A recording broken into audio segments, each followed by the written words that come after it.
ತಮ್ಗೆಲ್ಲ ತಿಳಿದಿರೋ ಹಾಗೆ ನಿನ್ನೆ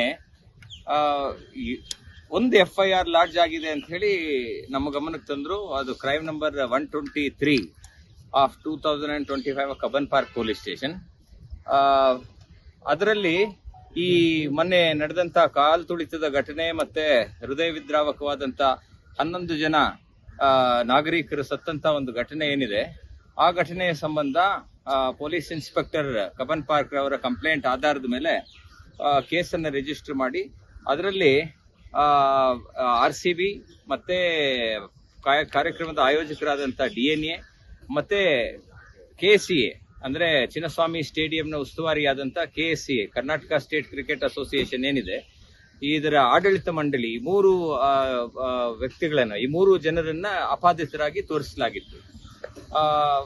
ಮಾನ್ಯ ಮುಖ್ಯಮಂತ್ರಿಗಳ ಹೇಳಿಕೆಗಳ ಹಿನ್ನೆಲೆಯಲ್ಲಿ ಅದು ಎಲ್ಲರನ್ನು ಅರೆಸ್ಟ್ ಮಾಡಬೇಕು ಅಂತ ಹೇಳಿ ಬಂದಂತ ಹೇಳಿಕೆಗಳ ಹಿನ್ನೆಲೆಯಲ್ಲಿ ಈಗಾಗಲೇ KSCA ಆಡಳಿತ ಮಂಡಳಿಯವರು ಸಂಪೂರ್ಣವಾಗಿ ತನಿಖೆಗೆ, ಅದು ನ್ಯಾಯಾಂಗ ತನಿಖೆ ಆಗಿರ್ಬೋದು ಮತ್ತೆ UDR ತನಿಖೆ ಆಗಿರ್ಬೋದು, ಎಲ್ಲಾ ತನಿಖೆಗಳಿಗೂ ಸಹಕರಿಸ್ತಾ ಇದ್ರೂ ಸಹ ಮಾನ್ಯ ಸರ್ಕಾರದ ಆದೇಶಗಳು ಹೇಳಿಕೆಗಳ ಹಿನ್ನೆಲೆಗಳಲ್ಲಿ, ಅಂದ್ರೆ ಎಲ್ಲರನ್ನು ಅರೆಸ್ಟ್ ಮಾಡಿ ಅಂತಕ್ಕಂಥ ಒಂದು ಹೇಳಿಕೆಗಳ ಹಿನ್ನೆಲೆಯಲ್ಲಿ ನಾವು ಮಾನ್ಯ ನ್ಯಾಯಾಲಯವನ್ನ ಒಂದು writ petition red with section 528 of BNSS ಇಂದ 482 ಪಿಟಿಷನ್ ಅಂತ ಏನ್ ಕರೀತಾ ಇದ್ವಿ, ಅದನ್ನ ಫೈಲ್ ಮಾಡಿ KSCA ಪರ್ಟಿಕ್ಯುಲರ್ ಆಗಿ ನಾವು KSCAಗೆ ಅಪಿಯರ್ ಆಗಿದ್ವಿ.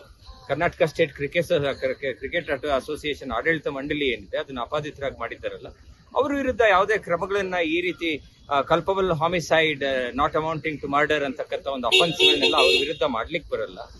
ಯಾಕೆಂದ್ರೆ ಗೇಟ್ಗಳಲ್ಲಿ ನಡೆದಂತ ಈ ಒಂದು ದುರ್ಘಟನೆ ಏನಿದೆ, ಗೇಟ್ ಇನ್ಚಾರ್ಜ್ ಎಲ್ಲ RCBದಾಗಿತ್ತು. ಇನ್ನು ಹಲವಾರು ಗ್ರೌಂಡ್ಸ್ ಅನ್ನ ತಕೊಂಡು ಪಿಟಿಷನ್ ಅನ್ನ ಫೈಲ್ ಮಾಡಿ ಈ ರೀತಿ ಒಂದು ಕ್ರೈಮ್ ಕೇಸ್ ರಿಜಿಸ್ಟರ್ ಮಾಡ್ಲಿಕ್ಕೆ ಅವಕಾಶ ಇರಲಿಲ್ಲ.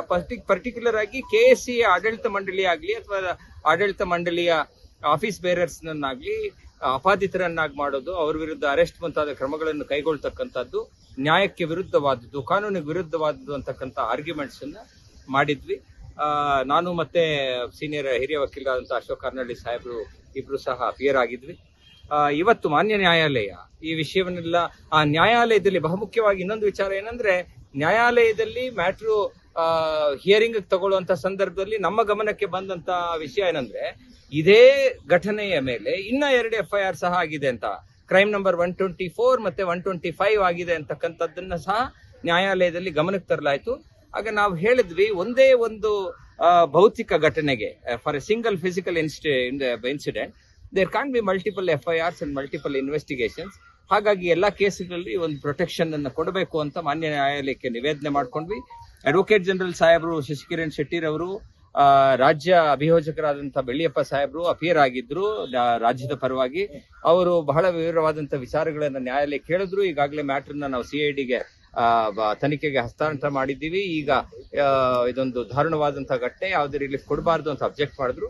ಮಾನ್ಯ ನ್ಯಾಯಾಲಯ ಎಲ್ಲಾ ವಿಷಯಗಳನ್ನು ಪರಿಗಣಿಸಿ ಯಾವುದೇ ವಿಧವಾದಂತಹ ಕೋಯರ್ಸಿವ್ ಸ್ಟೆಪ್ಸ್ ಅನ್ನ, ಯಾವುದೇ ವಿಧವಾದಂತಹ ಅರೆಸ್ಟ್ ಮುಂತಾದಂತಹ ಕಠಿಣ ಕ್ರಮಗಳನ್ನ KSCA ಆಡಳಿತ ಮಂಡಳಿಯ ವಿರುದ್ಧವಾಗಿ ಅಥವಾ ಪಿಟಿಷನರ್ಸ್ ಆದಂತಹ KSCA ಪ್ರೆಸಿಡೆಂಟ್ ಯಾರಿದ್ದಾರೆ ಭಟ್ರು ಅಥವಾ ಸೆಕ್ರೆಟರಿ ಯಾರಿದ್ದಾರೆ ಶಂಕರ್ ಸಾಹೇಬ್ರು ಅಥವಾ ಟ್ರೆಜರರ್ ಜಯರಾಮ್ ರವರು, ಯಾರು ವಿರುದ್ಧವಾಗ್ಲೂ ಅರೆಸ್ಟ್ ಮುಂತಾದ ಯಾವುದೇ ಕ್ರಮಗಳನ್ನು ತೆಗೆದುಕೋಬಾರದು. ಅವರು ತನಿಖೆಗೆ ಸಹಕರಿಸಬೇಕು. ನ್ಯಾಯಾಲಯದ ವ್ಯಾಪ್ತಿಯನ್ನು ಬಿಟ್ಟು ಹೊರಗಡೆ ಹೋಗುವಂಗಿಲ್ಲ ಅಂತಕ್ಕಂಥ ಕಂಡೀಷನ್ ಆಗಿ ಒಂದು ರೆಸ್ಪೈಟ್ ನ ಇವತ್ತಿನ ದಿವಸ ಮಾನ್ಯ ನ್ಯಾಯಾಲಯ ಕೊಟ್ಟಿದೆ. ಸಂತೋಷಕರವಾದಂತ ಇಲ್ಲ, ಈ ಒಂದು ಆರ್ಡರ್ ಕೊಟ್ಟಿರೋದು ಬರೀ KSCA ಆಡಳಿತ ಮಂಡಳಿ ಮತ್ತೆ KSCA ಆಫೀಸ್ ಬೇರರ್ಸ್ ಮಾತ್ರ. RCB ತಂಡದ ರಿಟ್ ಪಿಟಿಷನ್ ಏನಿದೆ ಅದು ಮತ್ತೆ ಇನ್ನೊಂದು ರಿಟ್ ಪಿಟಿಷನ್ DNA ಅವರು ಸಲ್ಲಿಸತಕ್ಕಂಥ ಪಿಟಿಷನ್ ಏನಿದೆ ಅದರ ಹಿಯರಿಂಗ್ ನ ಮಾನ್ಯ ನ್ಯಾಯಾಲಯ ಮುಂದೂಡಲಾಗಿದೆ. ಅದರಲ್ಲಿ ಆಲ್ರೆಡಿ ಅರೆಸ್ಟ್ ಮಾಡಿದ್ದಾರೆ ಅನ್ನೋ ಒಂದು ಕಾರಣಕ್ಕೋಸ್ಕರ ಇರ್ಬೋದು, ಅದನ್ನು ಸಹ ಶೀಘ್ರದಲ್ಲೇ ಹಿಯರ್ ಮಾಡಿ ವಿಲೇವಾರಿ ಮಾಡ್ತೀವಿ ಅಂತ ಮಾನ್ಯ ನ್ಯಾಯಾಲಯ ತನ್ನ ಇಂಗಿತವನ್ನು ವ್ಯಕ್ತಪಡಿಸಿದೆ.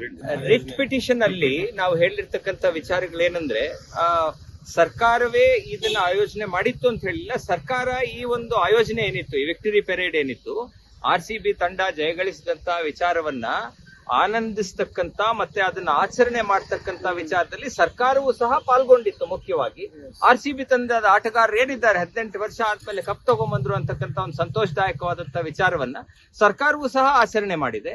ಮತ್ತೆ ನಿನ್ನೆ ತಡರಾತ್ರಿ ಬಂದಂತ ಸಸ್ಪೆನ್ಷನ್ ಆರ್ಡರ್ ಏನಿದೆ, ಕಮಿಷನರ್ ಸಾಹೇಬರನ್ನ ಸಸ್ಪೆಂಡ್ ಮಾಡಿರೋದು ಮತ್ತೆ ಹಿರಿಯ ಪೊಲೀಸ್ ಅಧಿಕಾರಿಗಳನ್ನ ಇನ್ಕ್ಲೂಡಿಂಗ್ ಕಬ್ಬನ್ ಪಾರ್ಕ್ ಠಾಣೆಯ ಇನ್ಸ್ಪೆಕ್ಟರ್ನ ಸಸ್ಪೆಂಡ್ ಮಾಡಿರ್ತಕ್ಕಂತ ಒಂದು ಆರ್ಡರ್ ನಲ್ಲಿ ಬಹಳ ವಿವಿಡ್ ಆಗಿ ಹೇಳಿದ್ದಾರೆ ಏನಂತ, ಪೊಲೀಸರ ವೈಫಲ್ಯ ಅಂತ. ಸೊ ಹಾಗಾಗಿ ಪೊಲೀಸರ ವೈಫಲ್ಯವೇ ಎದ್ದು ಕಾಣ್ತಾ ಇದೆ ಅಂದ್ರೆ ಸರ್ಕಾರದ ಆದೇಶಗಳ ಪ್ರಕಾರವೇ ಪೊಲೀಸರ ವೈಫಲ್ಯ ಅಂತ ಸರ್ಕಾರ ಒಪ್ಕೊಂಡಿರ್ಬೇಕಾದ್ರೆ ಈ ಒಂದು ವೈಫಲ್ಯವನ್ನ ಪರ್ಟಿಕ್ಯುಲರ್ ಆಗಿ ಅಪರಾಧಿಕವಾಗಿ KCAಗೆ ಹಚ್ಚತಕ್ಕಂಥದ್ದು ತಪ್ಪು ಅಂತಕ್ಕಂಥದ್ದು ನಮ್ಮ